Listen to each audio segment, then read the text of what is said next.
Good morning. Welcome to Tribune News on Q, your go-to morning news source only here at Daily Tribune.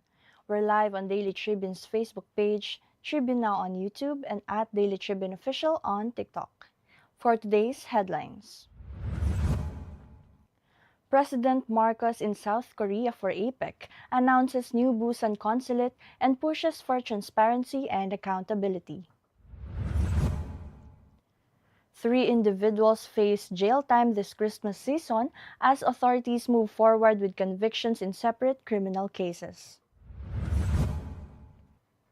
Authorities prepare for Undas 2025 with heightened security and traffic measures set to roll out nationwide from October 29 to November 3.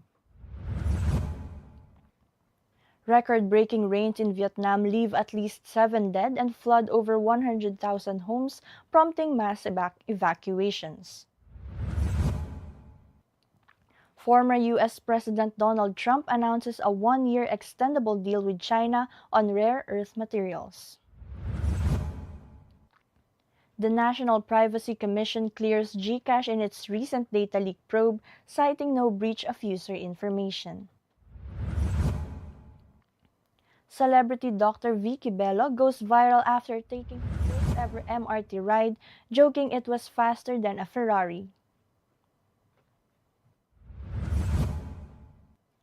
Nikola Jokic powers the Denver Nuggets past the New Orleans Pelicans in dominating performance on the court.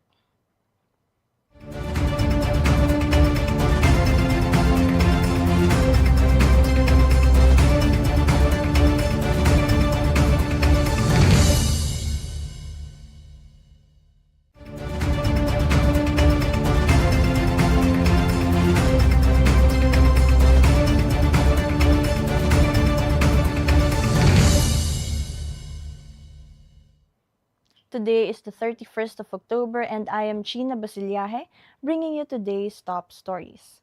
Let's kick things off with today's weather. The Intertropical Convergence Zone, or ITCZCZ, is currently affecting South Luzon, the Visayas, and Mindanao, bringing scattered to widespread rain showers and possible thunderstorms across these regions. Meanwhile, the northeast monsoon continues to influence extreme northern Luzon, bringing cooler winds and occasional light to moderate rains. Residents in affected areas are advised to stay alert for flooding, landslide, and other weather-related hazards. Now for our traffic update. Traffic is light at Balintawak Toll Plaza.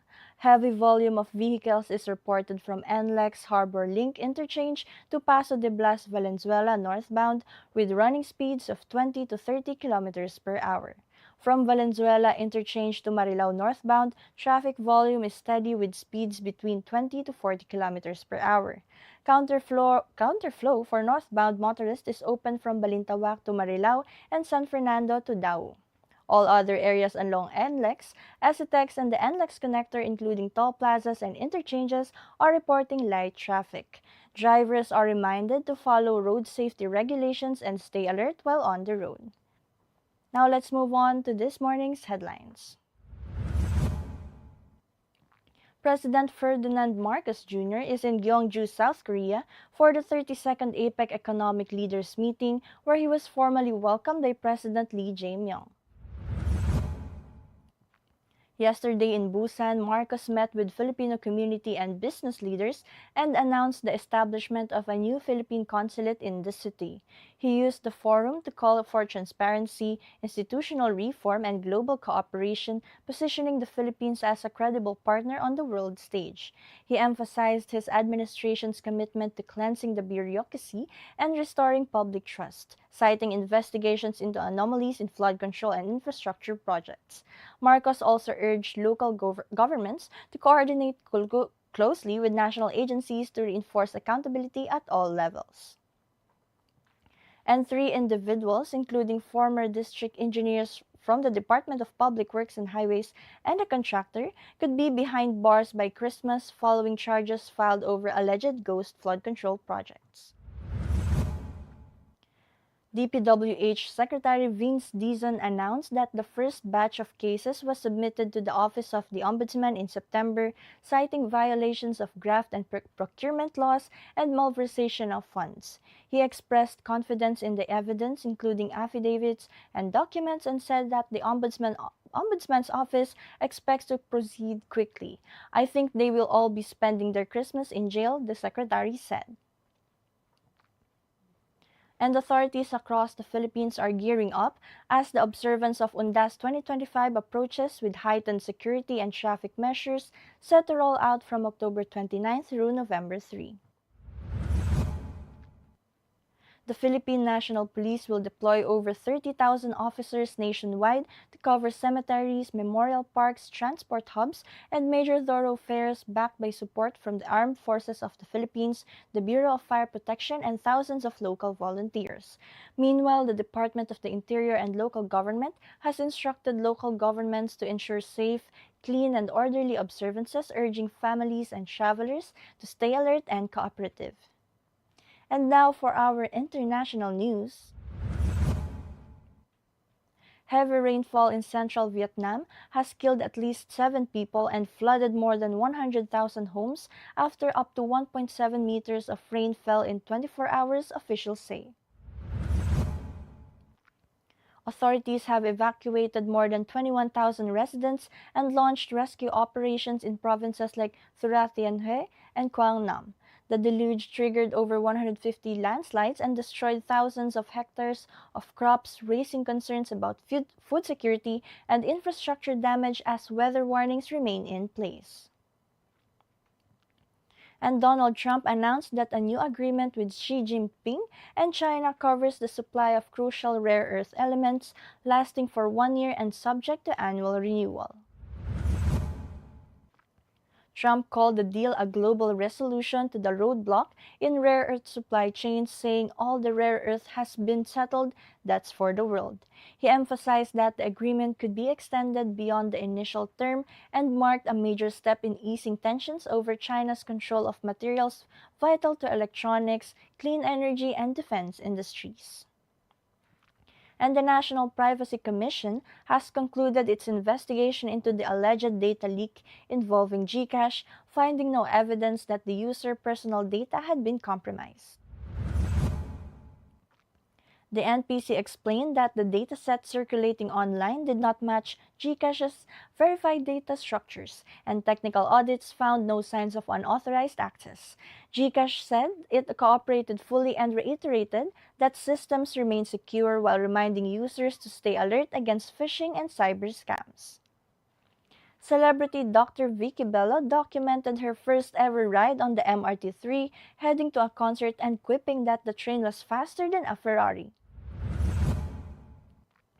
Bello shared her journey via social media, saying she chose the train to avoid heavy EDSA traffic and still made it to the venue on time.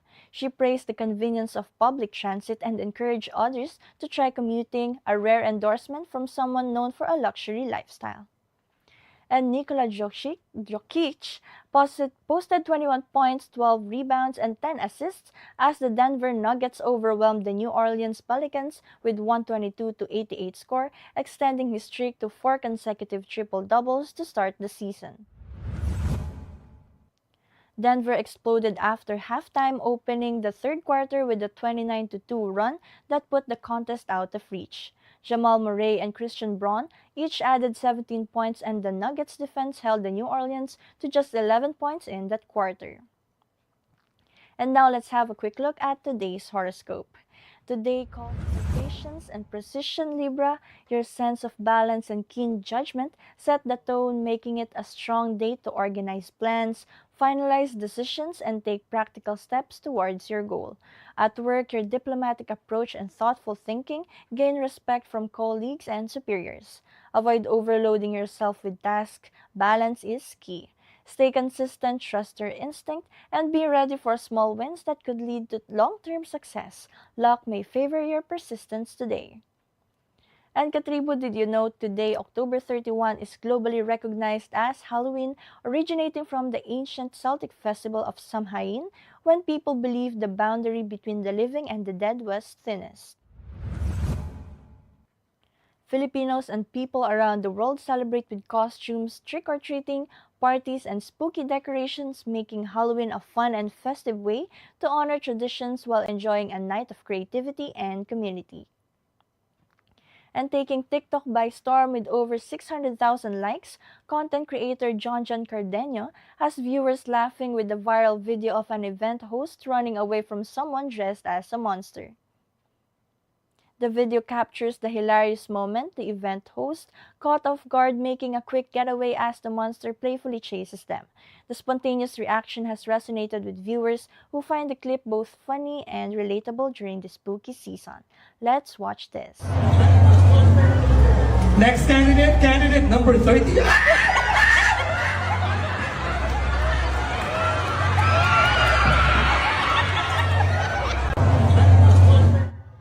That's all for now mga katribu. Join us again at 1 p.m. for more updates. I'm Chynna Basillaje and this has been Tribune News on Q.